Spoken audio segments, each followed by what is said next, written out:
صحابہ میں سب سے لمبی عمر پائی ہے حضرت سلمان فارسی رضی اللہ تعالیٰ عنہ نے۔ 350 سال ان کی زندگی ہے۔ اتنی زندگی صحابہ میں سے کسی کی بھی نہیں ہے جتنی حضرت سلمان فارسی رضی اللہ تعالیٰ عنہ کی ہے۔ بنیادی طور پہ یہ ایک مجوسی کے بیٹے تھے اور بڑے امیر کبیر خاندان سے تعلق رکھتے تھے۔ یہ اپنے باغ میں جاتے تو راستے میں ایک راہب کا کٹیا تھا، تو یہ گزرتے گزرتے اس کے پاس رکنے لگے، تو اس کی باتوں میں وحی کا اجالا تھا، تو اس کی باتیں اچھی لگنے لگیں۔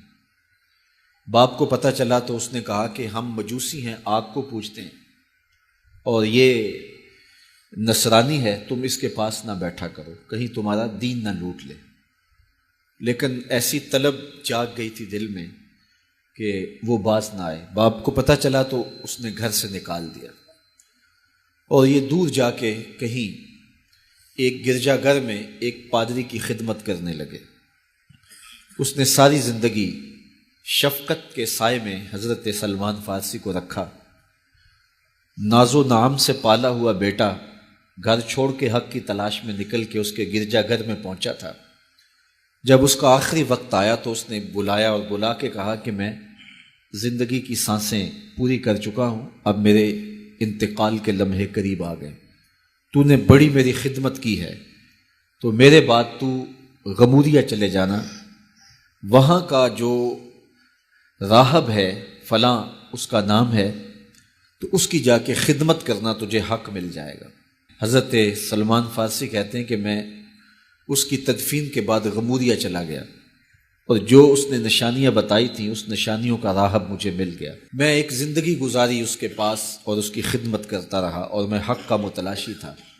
ایک وقت آیا کہ اس کا بھی آخری وقت آ گیا اور اس نے مجھے تنہائی میں بلا کے کہا کہ کوئی ایسا شخص نہیں رہا جس کے پاس میں تجھے بھیج سکوں، اور میرا وقت آخر آ گیا اور تو نے سچائی کے ساتھ حق کی تلاش میں میری خدمت کی ہے۔ میں تجھے پتے کی بات بتاتا ہوں، پلے باندھ لے، میرے انتقال کے بعد تو یثرب چلے جانا، نبی آخر الزمان کے ظہور کا وقت قریب آ گیا ہے اور وہ ہجرت کر کے وہاں تشریف لائیں گے۔ کہتے ہیں میں نے اس کو کہا کہ کوئی اور شخص بھی تو دعویٰ نبوت کر سکتا ہے، میں اتنی خاک چھانی ہے، ماں باپ کا دیس چھوڑا ہے، گلی گلی کی خاک چھانی ہے، تو کہیں میں دھوکہ نہ کھا جاؤں، مجھے نشانیاں بتاؤ۔ تو اس نے 3 نشانیاں بتائیں۔ کہا ایک تو صدقہ قبول نہیں کرے گا، دوسرا ہدیہ رد نہیں کرے گا، تیسرا 2 کندھوں کے درمیان مہر نبوت ہوگی۔ 2 دن کے بعد اس کا انتقال ہو گیا۔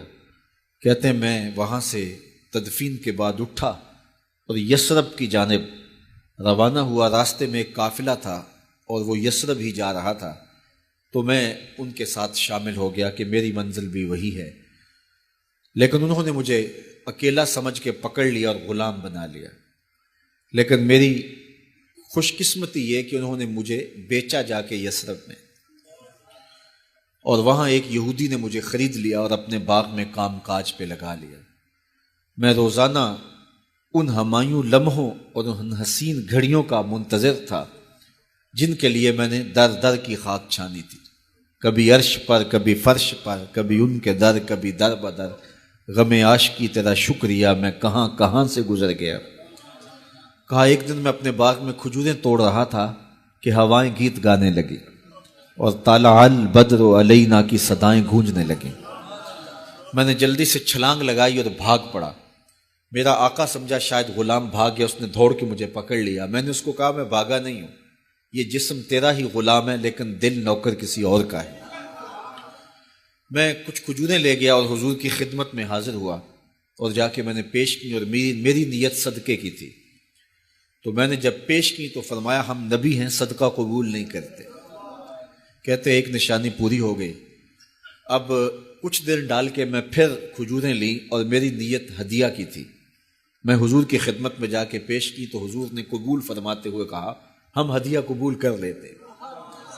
کہا 2 نشانیاں پوری ہو گئی، اب تیسری نشانی رہتی تھی، اگرچہ 2 نشانیاں ہی میرے لیے کافی تھیں اور حضور کا چہرہ ہی میرے لیے کافی تھا، لیکن میری آرزو یہ تھی کہ میں تیسری نشانی کا بھی بچشم خود مشاہدہ کر لوں تو پھر میں ایمان لاؤں گا۔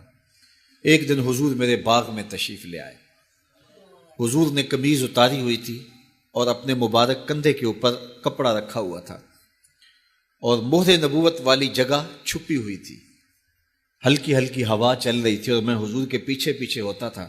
میری آرزو یہ تھی کہ ہوا کا کوئی تیز جھونکا آئے اور کپڑا ہٹا دے اور میں مہر نبوت کی زیارت کر لوں۔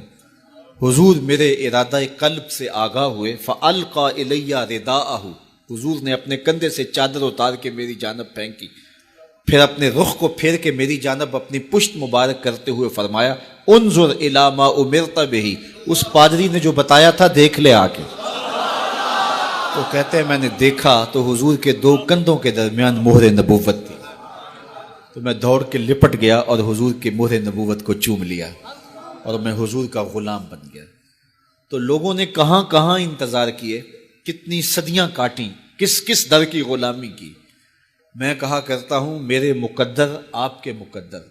آنکھ کھلی، ہمارے والد مسجد سے مولوی صاحب کو بلا لائے اور انہوں نے کان میں آ کے کہا مبارک ہو، تو حضور کا غلام بن کے آیا۔ شاہوں سے ملا ہے نہ تونگر سے ملا ہے، اللہ کا عرفان اسی در سے ملا ہے۔ اوروں کو ملا ہے تو مقدر سے ملا ہے، مجھ کو تو مقدر بھی تیرے در سے ملا ہے۔